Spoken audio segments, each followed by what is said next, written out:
ओम नमः शिवाय। दर्शक बंधु माने आमे आम जीवन रे सफलता पाइछंती आउ विफलता मध्य पाइछंती। हेले सफलता आमे आम चैलेंज रु पाइथांती आउ विफलता मध्य आमे आम कमजोरी रु पाइथांती।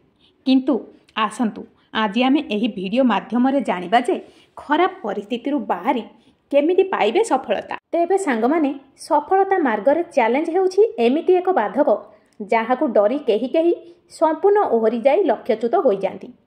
तो आउ कहा पाई एहा ही पालटे दृढ़ मनोबल रखी सफलतार शीर्ष रे पहुँचीबार चाबिकाठी। तेबे दर्शक बंधु माने मनीषर मानविकता को नहीं एहार परिभाषा कहा पाई केमिति। आउ दर्शक बंधु माने मोर गोटे छोटिया अनुरोध भिडियोटी को शेष पर्यंत देखिबे। आउ जदि भिडियोटी भल लागिबो तेबे गोटे लाइक करदेबे। आउ जदि चैनल रे नुआ अछंती ताहाले मो चैनलटी को सब्सक्राइब करदेबे। तेबे आसंतु जीवनर प्रतिटी समय रे मनीष को अनेक घात प्रतिघातर सम्मुखीन हेबाकू पड़िथाय। आउ सफलता पाइबाकू हेले अनेक चैलेंजर सामना करिबाकू पड़े। हेले जीए एही चैलेंज को डरी जाए से हारी जाए एवं जीए एहाकू जीवनर एक परीक्षा भावे ग्रहण करी उद्यम जारी रखे से ही सफलतार स्वाद चाटी पारे। तेणु दर्शक बंधु माने कौनसी चैलेंजर सम्मुखीन हेबा लगी केउं सबु दिग को अणदेखा कले आगकू बढ़ी पारिबे जानी रखंतु से संपर्क रे। नकारात्मक भावना दर्शक बंधु माने जेबे जणे मनुष्य लक्ष्य पथरे अग्रसर हुए सेतेबेले अनेक बाधा बा चैलेंजर सम्मुखीन होइथाय। हेले केबे केबे मनरे नकारात्मक भावना रहिले एहा चैलेंज को ग्रहण करने दिए नहीं एवं सफलता बा प्रगति पथरे बाधक साजे। एहा मानसिक स्तर रे जन को दुर्बल कर दिए। फल रे आगको कौनसी चैलेंज आसिले ताहाकू सामना करबा तो दूरर कथा भय रे जणे सेथिरु संपूर्ण ओहरी जाइथाए। कौन दर्शक बंधु ठीक कहली ना। तेणु सर्वप्रथमे निज मनरे एभली भावना दूरे सकारात्मक भावना रखंतु। आउ दर्शक बंधु माने तरबरे रे केबे भी निष्पत्ति नियंतु नाही। अनेक थर व्यक्ति मुश्किल समय रे समस्या रु बाहरिबा पाई भूल भावरे अनेक निष्पत्ति नै जानती। आउ जेउथि पाई तार मुश्किल ह्रास पाइबा परिवर्ते आहुरी मुश्किल बढ़ी जाई थाए। आउ दर्शक बंधु माने जदि आपण कौनसी मुश्किल रे फसी जाइछंती तेबे समस्या को भल भावे बुझी ताकू दूर करिवार उपाय विषय रे भावंतु। तरबरे कौनसी निष्पत्ति नियंतु नाही। आउ निज लक्ष्य प्रति फोकस रखंतु। आउ दर्शक बंधु आम भितरे अनेक एमिति भी मनुष्य अछंती जहाँकर लक्ष्य केवल गोटिए होई न थाए। सेमानकर लक्ष्य बहुत थाए। सेमाने से सबू सफल करिबा लागि उद्यम भी करंती।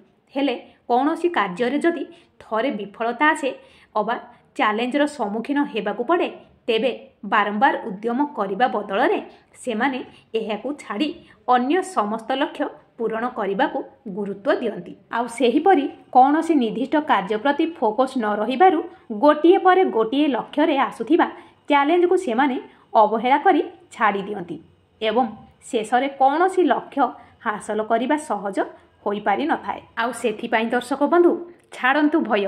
हाँ भय एभली एक भावना जहाँकि मनीष को पछकू पछकू टाणे। लक्ष्य पथरे आसुथिबा चैलेंज को थरे सामना करने को भय कले एहा मानसिक स्तर रे दुर्बल करदेव। आउ सांग माने जहा द्वारा जणे मनुष्य एथिरु निजकू दूरेइबा खूब कष्टकर होई पड़िबो। उदाहरण स्वरूप भविष्यत रे सफल वकील हेबाकू इच्छा करुथिबा जणे छात्र किंबा छात्री क्लासरूम रे शिक्षक एवं छात्र छात्री सम्मुख रे पदे कथा कहबाकू डरंती। धीरे धीरे एही डर मनरे रही जाए। आउ बंधु माने जदि एही वीडियोटी आपण मानकू टिके भी पसंद आसीथिबो ताहाले वीडियोटी को गोटे लाइक करदेबे। आउ चैनलटी को सब्सक्राइब करदेबे। तेबे आसंतु डर मनरे रहिले कौन हुए जानिबा। फल रे सेमानकू जॉब मिलिले किपरि कोर्ट रे निजर मत रखिबे ताकू नै भय करंती एवं लक्ष्य पथ बदलाई दियंती। हेले सांग माने एहा जणे विद्यार्थीर परिचय नुहे। तेणु सर्वप्रथमे निजर दुर्बलता को निजे खोजिबा ଏବଂ ଏବଂ ଏହାକୁ ଦୂର କରିବା ଲାଗି ବାରମ୍ବାର ଚେଷ୍ଟା କରିବା ଦ୍ୱାରା ହିଁ ମନରୁ ଭୟ ଦୂର କରିବା ସଫଳତା ପାଇବାର ଏକମାତ୍ର ଉପାୟ। ଆଉ ସାଙ୍ଗମାନେ, ଅନ୍ୟ କଥାରେ ହୁଅନ୍ତୁ ନାହିଁ ଦୁର୍ବଳ। ଅନ୍ୟକୁ ଆଗକୁ ବଢ଼ିବାରେ ଉତ୍ସାହିତ କରିବା କିମ୍ବା ପ୍ରେରଣା ଯୋଗାଇ ଦେବା ଲୋକଙ୍କ ତୁଳନାରେ ବିଭିନ୍ନ ନକାରାତ୍ମକ କଥା କହି ପଛକୁ ଟାଣିବା ଲୋକଙ୍କ ସଂଖ୍ୟା ବହୁତ ବେଶୀ। ହେଲେ ସାଙ୍ଗମାନେ, ଏଥିରେ ମନକୁ ଦୁର୍ବଳ ନ କରି ସେହିଭଳି ଲୋକଙ୍କ କଥାକୁ ଏକ ଚ୍ୟାଲେଞ୍ଜ ଭାବି ଦୃଢ଼ ମନୋବଳ ରଖି ବାରମ୍ବାର ଚେଷ୍ଟା କଲେ ସଫଳ ହୋଇପାରିବେ, ସେଥିରେ ସନ୍ଦେହ ନାହିଁ। ତେଣୁକରି ସାଙ୍ଗମାନେ, କିଏ କ'ଣ କହୁଛି କିମ୍ବା କିଏ କ'ଣ ଭାବିବ ସେ ଦିଗରେ ଧ୍ୟାନ ଦେଇ ନିଜକୁ ଦୁର୍ବଳ କରିବା ବଦଳରେ ନିଜ କାର୍ଯ୍ୟରେ ଧ୍ୟାନ ଦିଅନ୍ତୁ ଏବଂ ଆଗକୁ ବଢ଼ନ୍ତୁ। ଆଉ ଦେଖିବେ ସାଙ୍ଗମାନେ, ଆପଣମାନେ ବି ନିଶ୍ଚିତ ଭାବରେ ପହଞ୍ଚିପାରିବେ ଆପଣଙ୍କର ଲକ୍ଷ୍ୟସ୍ଥଳରେ। ଚାଣକ୍ୟ ନୀତି କୁହେ, ମୁସ୍କିଲ ସମୟରେ ବ୍ୟକ୍ତିଙ୍କୁ ସର୍ବଦା ସାବଧାନତା ଅବଲମ୍ବନ କରିବା ଉଚିତ। ଆଉ ବ୍ୟକ୍ତିକୁ ଏହି କଥା ଉପରେ ଧ୍ୟାନ ଦେବା ଉଚିତ ଯେ ସଙ୍କଟ ସମୟରେ ବ୍ୟକ୍ତିଙ୍କ ପାଖରେ ସୀମିତ ଅବସର ଓ ଚ୍ୟାଲେଞ୍ଜ ବଡ଼ ଦେଖାଯାଏ।